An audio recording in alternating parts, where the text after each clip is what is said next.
Hi again, everybody. Welcome to the Puck Stop here as we talk some hockey tonight, particularly New York hockey. Speaking of the Rangers, Islanders, and we've been throwing the Devils tonight. And joining us on the telephone is our old friend who usually joins us to talk some horse racing.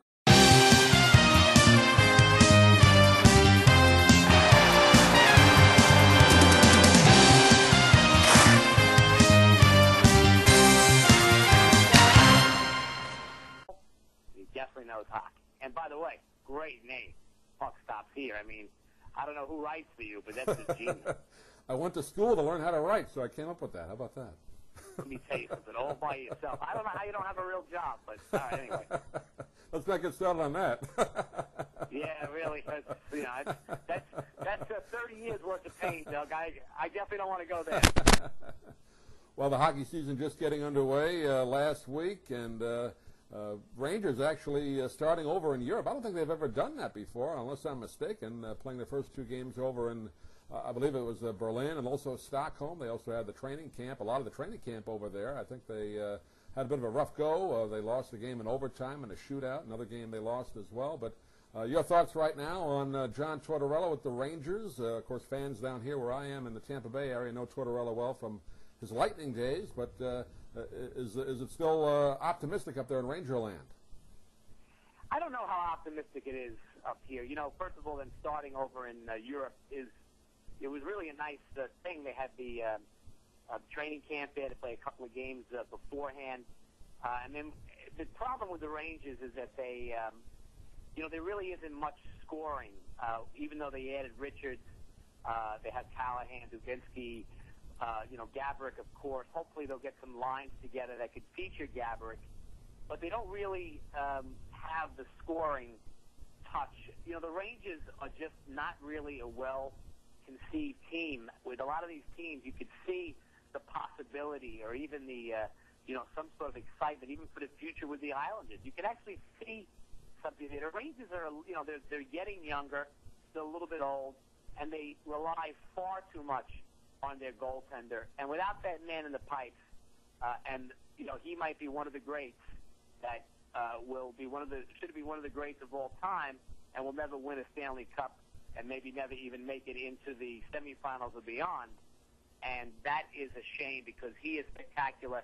They ride him to way, way too many one-goal games, and that is the Rangers' problem. And to me, it starts with the GM. Right there, that starts the whole thing, the way he's conceived the team. He got very lucky with the strike years ago where he was able to get rid of some expiring and very deep contracts. Now he has this team now. They'll be fine, but you just can't see their run. They will ride Lundqvist as far as they can. Yeah, Lundqvist, one of the best goalies, and you and I had a chance to see a lot of great goalies growing up in New York as Ranger fans, going all the way back to the Eddie Giacomin years, Gilles Villemure, and then later on with John Van Beesbrook and Mike Richter, and they've really had that. That's the kind of the history of the Rangers, having great goaltending for the most part, but when it comes to putting together high-scoring teams, they would get the big star on the down end of their career. It seems like every few years, but they never really developed scores since the old goal-a-game line back in the 70s. But that's their problem right now. They don't have anybody that can really score. They have to win games 2-1 or 3-2, and that really puts so much pressure on a goaltender like Lundqvist. When you get to the playoffs, I think they're out of gas. Again, goes back to the GM. They get Drury. Yeah. They get who was the other guy they got from the Devils? The Gomez. And right. They're expecting these guys to score a lot of goals, and they both were role players. It was very similar to the horrible before the strike when he got Holik to play, the Devils Holik. Basically a third-line checking center, paid $9 million for him. They need scorers. How many teams have you seen recently, the Flyers are one of them, that have an amazing team in front of them and have had for a while, but have had gigantic holes in the pipes. And the Rangers have had completely the opposite. I mean, even with Richter, they won one cup with Richter. That's the kind of thing where you should be able to ride a guy and win at least a few cups with a guy like that. Also with Lundqvist, same exact thing. And like you said, they just don't have enough scoring. very good defense. You got to love Mark Stahl. You got to love Girardi, the up-and-comer Del Zotto. They have plenty of that going on, but the scoring just isn't enough, and to depend on getting Richards here to try to get Gaborik into the movement and maybe get some goals, and it just never seems to be like enough. And once again, we have the same kind of Ranger team, the same kind of Tortorella team. I'm not exactly sure what Tortorella, I didn't follow him that much in Tampa. Were his teams like that, or I thought they had a little bit more scoring back in the day? They had a little bit more scoring because you had LeCavier, you had Marty St. Louis, but they were built similar to what he's trying to do with the Rangers, good defensive team, although they didn't have the great goaltending, although Hobby Bulin did have that great year when they won the Cup. But up before that, goaltending was adequate, not great. They have a great goaltender now, and I think Tortorella is built on, is used to building teams on great defense and up the middle. But I just wondered if the string was running out on Tortorella. They didn't do too well last year, and I know it's not all his fault. You mentioned Glenn Sather, who's been there a very long time. Maybe the time has run out for him. Of course, you have Dolan running the Garden, and that has been a disaster for so many years with both the Knicks and the Rangers up there. So it's a difficult situation for any coach in New York. Well, the problem with Dolan, too, is that he falls in love with these people. I mean, Glenn Sather's going nowhere. Glenn Sather's going to have to get pried out of here by somebody else. He's not going anywhere. Listen, for the Knicks, Isaiah Thomas almost came back. That's how much this guy loves his people and keeps them in there, and it's not about results. It's the money-making organization. The Garden's world famous. They make all the money. They can bring in what they want, but they don't have enough here. And the coach, Tortorella's a very good coach, but he can only do what he can with this particular group. There are those big goal scorers, and again, it's all about camaraderie. When we played hockey plenty of times, Doug, and it's if I'm you and I used to work very well together. We pull us off and we're on different lines. It's not even like we're still good. We needed people to set us up. We needed to set people up.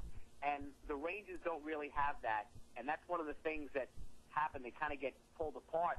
I mean, the Islanders have been a team that has brought in some talent way back when. Now I'm forgetting the name of the Ottawa Senator that they brought in, the big contract. And, Yashin. Yashin. I mean, Yashin was a beast when he played. He would, score goals, but he was with a line of talented players that would set him up. We bring him to the Islanders, and he's playing with, very barely NHL hockey players that don't have the speed or the skill level to keep up with him. In a way, I feel that's the same way with Gaborik for the Rangers. And when you start pulling that off, you just start to ruin the camaraderie between teams, between the team in particular. And that's another problem I think that'll happen with the Rangers. I see a lot of fight in the Rangers. I see a lot of deepness in the Rangers. I just don't see that extra goal scoring. It seems to have to be a dump and chase, grind team.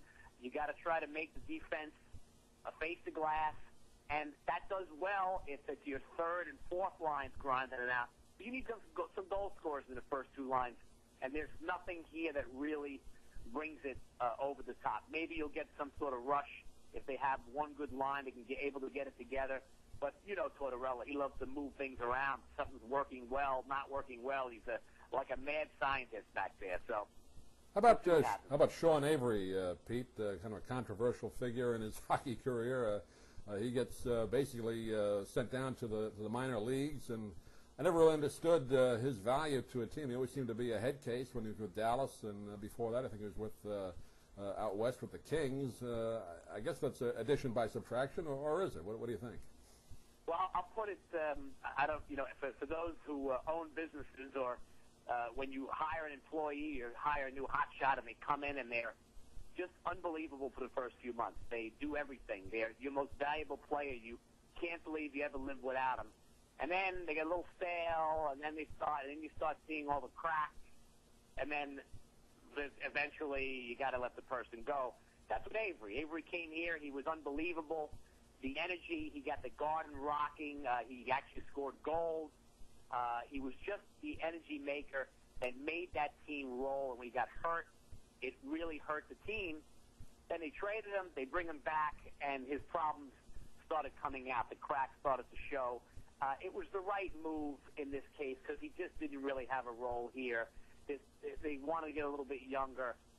It was the right move, and I just think there was a lot of frayed tensions between Tortorella and Avery. It had to go. Sean's he's a good guy. He's a decent hockey player. He's a role player, but his role here in New York, we have enough of those dump and chase crashing guys. We don't need one that takes penalties anymore. Where do you put the Rangers to finish? 8th, 7th, 6th? What do you think? In the conference we're talking about. I'm going to say we're going to do what the Islanders, what the Rangers usually do. We're going to be right there in the bottom. We're going to be, a couple of points out with 3 games to go, and it's going to be one of those last-minute things the Rangers do so well. And then even if they do, they make the first round, they'll play a beast team in the first round, and they'll go out in 5. So, once again, New York Rangers fans, welcome to New York Rangers. Yeah, they got. Always a tease with the Rangers. You and I have been through it, although we did finally see them win the Cup, although it's been, 17 years now, but we did at least see it once. Hopefully we'll see it again in our lifetime. Quickly, let's talk about the Islanders, although not much to talk about there. I know they've had their stadium and arena problems up there. Nassau County voting down building a new arena not too long ago, and that team has been a disaster for about 10 or 15 years now. Garth Snow, the GM, I don't understand how he got the job. He was a backup goalie, and the next day he's the GM. Rick DiPietro still in the middle of that 15-year contract, and he's damaged goods. A very empty Nassau Coliseum, I imagine, this year. Well, that's the one thing I'll tell you about the Islanders, and I made the comparison earlier with the Rangers. The Islanders, I'm not going to compare them to when they were building their championship teams. They have a lot of good talent here. A lot of good talent. I mean, Grabner is fantastic. Josh Bailey, Blake Como, of course, John Tavares. I mean, when a guy like John Tavares wants to stay on Long Island, I mean, he loves it here so much. That shows you that there's a core here. It brings you back to the Trottier Bossy days. There's a core here. They got some good defense. Mark Street stays captain of the team. There's something going on here now. Very good coach, and we're going to start to see. They're going to be a little bit exciting. They played a real spirited last half of the year, and I believe, if I'm right, Doug, they were was it the best record, the second best record since like the last 30 games or something like that. Yeah, they had a good finish. Yeah, they did a good finish last year. Just now, very good finish. Their only problem is that when you're going to need to tweak, when you're going to need to bring in those veterans to get you to the next level. Now, they're not anywhere there yet. We got a few years. But how are you going to bring somebody there to play in that arena? Now, the only shot you have is that hopefully, I don't know if it ends in 2014 or 15, they finally leave the Coliseum. That's still up in the air. Are they going to go out? Are they going to build a new Coliseum here at Belmont Park? Are they going to build one on the same site? That lighthouse project is basically dead, but they're going to do something maybe a little bit less. All sorts of fighting going on. But the minute they get that up and you get some revenues and things, players are going to want to start to come here. They've already had some big failures trying to get some free agents here that failed because they did not want to play.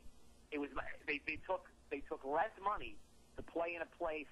Not even that you could say that you were going to win, but that at least you can play in a building that would be full and have energy and have a more intense crowd, also a more knowledgeable crowd. I'm a Long Islander, and there's a very young group. It's more for kids and things. There's certainly a knowledgeable Islander fan, but it's not like, Doug, when we grew up and there was a passion about it and a knowledge of it. It's not there. Once you start getting players and you can take this team for real, but when you go to that Coliseum and you walk into that place, you cannot believe where you've gone. It's such a dump.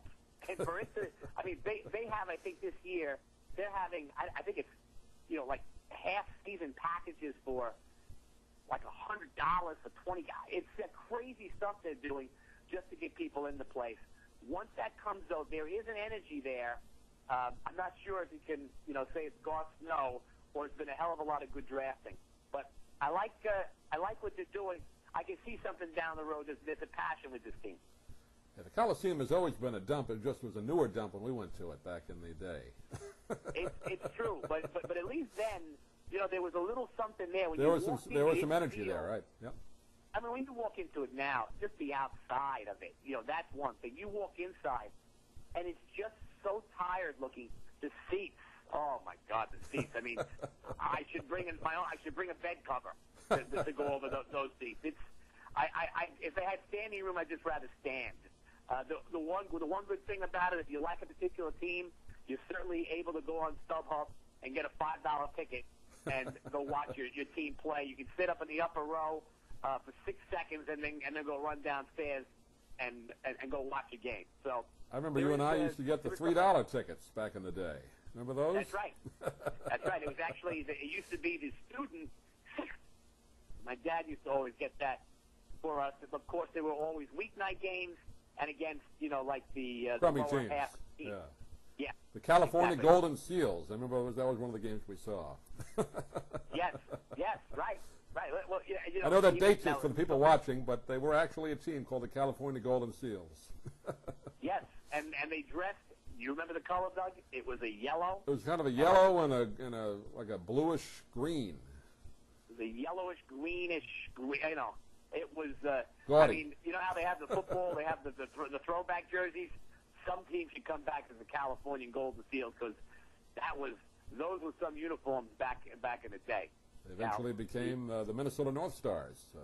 I actually forgot who they became. They were so memorable back in the day. They merged they became the Cleveland Barons, then they merged with the Minnesota North Stars, and then they moved to Dallas. That's the history of the whole organization.